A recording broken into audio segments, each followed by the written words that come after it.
sent a poll out on LinkedIn last week asking you guys what you think my next video should be about.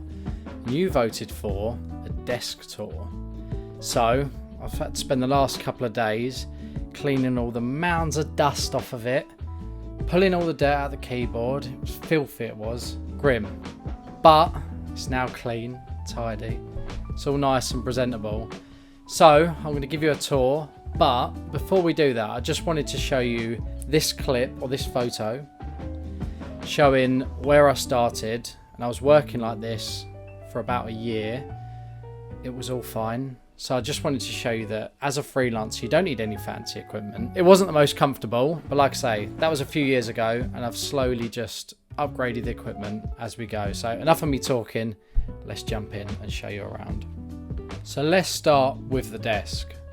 It's a basic home office desk from Amazon in rustic brown colour.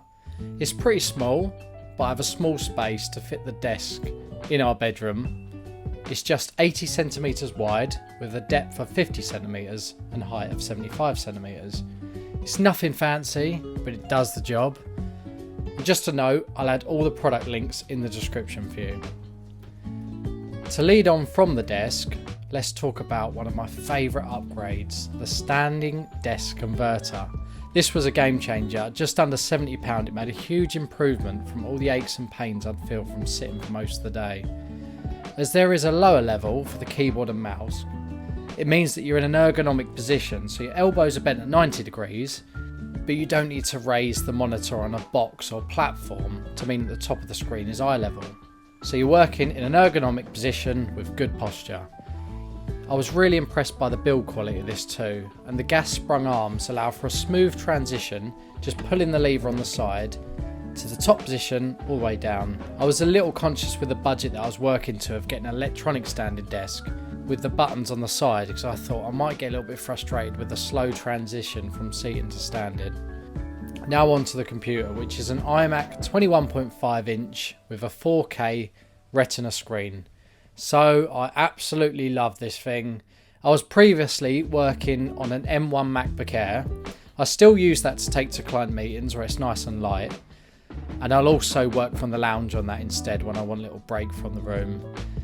But there's something about designing on the bigger screen which is more enjoyable.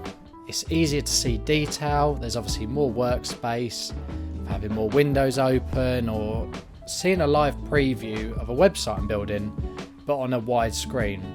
So before I got this, I used to go into John Lewis to preview the websites that I built, because obviously my MacBook Air is like 13-inch screen, to look at how it would look on a wide screen. I'd go in and go on the studio display and feel like a poor man. I then sit the monitor on a Logitech wide desk mat. So it's an anti-slip mat, and with the bottom of the iMac being made out of aluminium and the top of the standing desk converter being laminate, it can get a little bit slidey and scratchy, so I thought I'll put that there and it just makes everything feel a little bit more secure. Onto the keyboards. So I use the Apple Magic Mouse, which I get on really well with because it's nice and thin. When you're standing up, you're not needing to like elevate your wrists up. So again, it's in quite an ergonomic position. The keys are nice and light and I can type fast on it. And the only change I make from the standard keyboard is to when I'm doing a lot of work with numbers or in spreadsheets, I'll switch between the standard one to the Apple Magic Keyboard with the number keypad. Moving on to the mice. So 80% of the time I'll use the Logitech MX Master 3S for Mac. This is a fantastic mouse.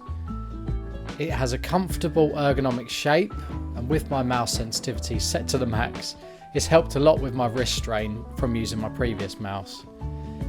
This is great because you can horizontally scroll using the side wheel, but most importantly you can set up a load of shortcuts with the additional buttons throughout the whole mouse. You can set these up as well to be program specific. So it's great for video editing, or if you use certain software or Photoshop or something like that. And the other 20% of the time I'll use the Apple Magic Mouse, as that just feels nice and natural for horizontal and vertical scrolling. The mic I use for recording audio is the Blue Yeti podcast mic. It's nice and easy to use. You can be the judge of the quality of the sound, and it's so easy just to plug it in with the Type-C USB straight in. It's plug and play. The office chair I use is one that I found in HomeSense. What a great shop. And as soon as I sat on it, I thought, yes, I'm having this. It's actually a DKNY office chair with a blue sort of suede finish or felt, with some bougie gold bars down the side. It's probably not the best in terms of being ergonomic, but I probably only sit in it for maybe 5 minutes every half an hour or so. And then onto the accessories. So I have a couple of rechargeable touch lamps, which I just sit behind the monitor. They just sort of reduce eye strain, and they're great because, like I say, they're rechargeable, so you can just move them around. They're portable, and I also use them as the backlights in some of my videos, as you can see. And then I have a Pomodoro timer, which I set on my desk. That allows me to track how long I'm working for, and you can also set a goal, say if you wanted to do some deep work for an hour or so. It's also great for me as a freelancer because when I've got clients that I'm working for and I'm charging for my time, it allows me to accurately track my time by the second. So when I'm billing them, it's accurate as opposed to a rough guess. So this is good because you can either spin the dial to set a goal for how long you want to work for, or you just simply hit the button and it will count how long you've been working for. And that is it. This is a new channel, so any support you can show by subscribing really helps me out, and it encourages me to create more videos because I know you like them. So again, thanks for watching. See you guys soon.